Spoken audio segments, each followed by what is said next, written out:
Timberwolves, one of 2 unbeaten teams in the playoffs so far. 3, Towns, book it. Slow starts have been a concern for the Nuggets for quite some time. In the first series against the Lakers and in game 1 against Minnesota. Towns the fake, the drive, and right to the hole. It's picked up by Mike Conley, who has some really good games against Denver this year. He probably plays this team as well as any. Edwards will drive and slash to the rack. And he goes on Gordon. What'd you say, Reg? A slither? Look at that. That was a hot knife through butter. Played about 23 minutes in game 1 with 5. Look at the weaving. Edwards takes it and floats and got it. Beautiful. On the ensuing play, here's the play by Edwards. Goes up between 2. Makes contact with KCP. Gordon driving on Anderson. Flying in there was Jackson. It's picked up by McDaniels. Look at the speed of Edwards the other way. Doing a little bit of everything. Here's the previous play off to the races for Anthony Edwards. They were number 1 in defensive rating in the regular season. Number 1 in fewest points allowed. Anderson drives inside and puts it up and through. And then Anthony Edwards. May I have this dance with you, Aaron Gordon?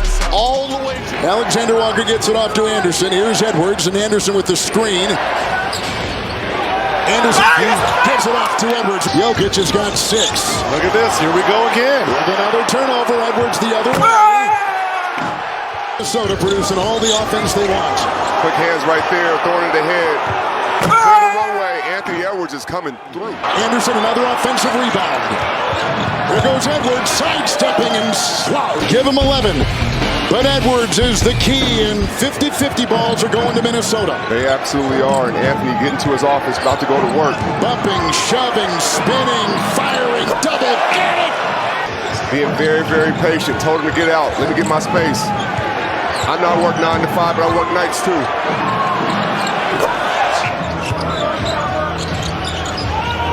Edwards on top. He'll put up a 3. Bullseye! 6.5 to go. Edwards, the electrifying 22-year-old, nails one from deep. Anthony Edwards, spinning, gouging his way into the paint and got it to go. Foul called. Right now, Anthony Edwards let KCP know. What a Going pretty forward play. in game 3, I'm putting the pressure on you. Now you're getting ready to go to Minnesota.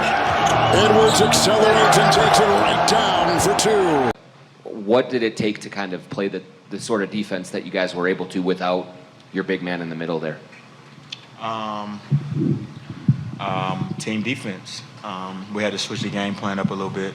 But big shout out to Kat and Nas. They did a great job of not making us have to double tonight. I mean, they was playing straight up and they played great defense without fouling. So they definitely helped us a lot.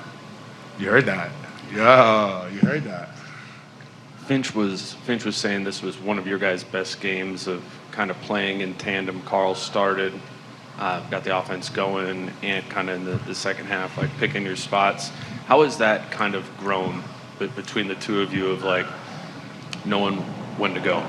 It's fun, man, knowing I got somebody alongside me that, can get a bucket at any given time. If he got the hot hand, keep giving it to him.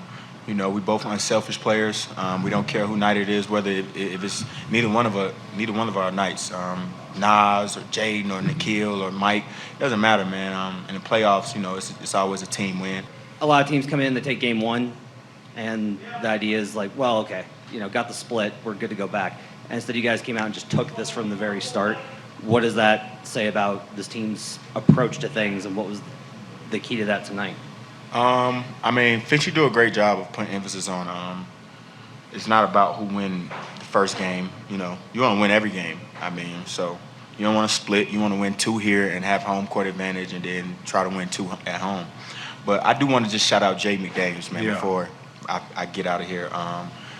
He's been phenomenal this whole playoff run, and this series in particular. I think he's like a plus 51 or something, and only probably had 5 points, took 3 shots in all 2 games, and don't complain, keep guard, and keep picking up full court. And we wouldn't be the team that we are today. We wouldn't have been the team that we was in the regular season, and hopefully we can keep him out there and he keeps playing like that, man, because he's definitely the X factor of the team. And everything that he brings is we thank him so much, man. So big shout out to Jaden for sure. For sure. And when you do things like you shake Reggie Jackson, you point at him, or you hit a three and you shrug, or you hit an and one and you flex, what does that do for you? And then is it also like kind of dismissing that this is a stage with bigger stakes and more pressure? And then same question for Kat, what does it do for the team when Ant does those type of things? What it do for me, it definitely gives me energy. But I feel like I've always done that, no matter what stage it's on. If it's in the regular season, the preseason, if I do something nice, I got to let it be known. If I get an N1, I got to flex, make somebody fall, I'm going to point at them. So, and it brings excitement to the game. So hopefully someone tries to like come back and score on me or something like that. So that's why I do it. And like I said, man, once again, Jaden was everywhere tonight. Steals, deflections, blocks, rebounds. He was everywhere tonight, man. So, he plays a major role in all of those defensive efforts that we have out there. For both of you, what was your perspective when Jamal Murray threw the heating pad on the floor? Like, did either of you actually see it happen? And Nope. then what was your reaction just sort of upon learning that had happened? I didn't even know like it happened until the ref stopped the play and threw the heating pack off the floor. I thought it was on somebody's back or something. I didn't know it was thrown onto the court. But yeah, that's crazy. Nah, I saw it. I just was more worried about making the layup. I ain't gonna lie to you. Does it feel good to be getting back to that and showing your capabilities again, and not just being viewed as the stat stuffer and the big offensive player that you were? He was never viewed as a stat stuffer or just a. No, I know that. I'm just saying he was never viewed as that. Especially when I got here, I always thought he was a great defensive player. He just had to put his mind to it. And when Finchie got here, man, Finchie put emphasis on, hey, and Cat, if we want to go somewhere, we got to defend. And like he said, that's the head of the snake. And hearing that from him, it pushed Cat, man. And I tell Cat, we need you to defend. Corliss tell Cat, we need you to defend the whole team. And, ever since he been back this whole year, man, since he been at the 4, he been defending his ass off. So he's been playing great, and we hope he continues to do it. Were you guys a little surprised that you were jumping on them as opposed to vice versa? And do you see them being confused at times? Do you see them losing confidence when the lead is sort of spiraling? No, not at all. It worked in our favor tonight, man. That's all that was. We made shots, they didn't. That's the defending champs over there, so they're not going to come out and play like that again in Game 3. We got to be ready to take their punch. And I always tell the team, like when we huddle up and Finchie say, we got to be ready to take their punch, I say, we're going to punch too. Shit, they're not the only one punching in the fight. So, yeah, just like that. They're not the only one that's going to come out punching. I don't give a damn if we go up 3-0 for the Game 4, we're going to come out punching too. So they got to be ready to take our punch, and we'll be ready to take their punch. But, yeah, I don't see no slippage in their games. They just missed shots tonight. They'll be ready to go Game 3, and we will be.